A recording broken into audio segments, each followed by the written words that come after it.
Policy के नफाज पर सवालिया निशान उठाया है। दिल्ली MIM के सदर कलीमुल हफीज का कहना है कि गलत पॉलिसी की वजह से जिन टीचिंग उम्मीदवारों के साथ नाइंसाफी हुई है, इसके लिए दिल्ली के वजीर आला अरविंद केजरीवाल को माफ़ी मांगनी चाहिए और जिन उम्मीदवारों की तकर्री इस गलत पॉलिसी की वजह से नहीं हो पाई है, उनकी तकर्री की जानी चाहिए।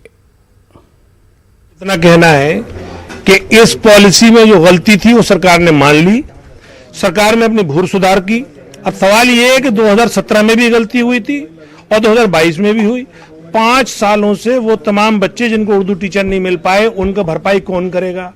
वो टीचर जिन्होंने 2022 में भी इम्तिहान दिया, उनकी क्या कसूर है आपकी गलती नीति की चलते? इसलिए उनको उन्हीं इम्तिहान पे, जो कि आपकी एजेंसी ने उनका इम्तिहान लिया है, वो सीटेट क्वालिफाइड हैं, बीएड क्वालिफाइड हैं, उनको उन्हीं आधार पर मेरिट बनाकर उनकी नियुक्ति की जाए। अगर उसके बाद भी कुछ वैकेंसीज बच जाएं तो उसके लिए आप आइंदा वैकेंसीज इनवाइट करें और फिर उनकी नियुक्तियां करें। एक और बात है, चूंकि ये सरकार तालीम के मामले में अपनी पीठ थपथपाती है और इसने इतना बड़ा भेदभावपूर्ण नीति बनाई थी, इसके लिए अरविंद केजरीवाल माफी मांगे ताकि उन बच्चों का, जो टीचरों का नुकसान हुआ है, वो कुछ तो उसका कफ्फारा अदा हो सके।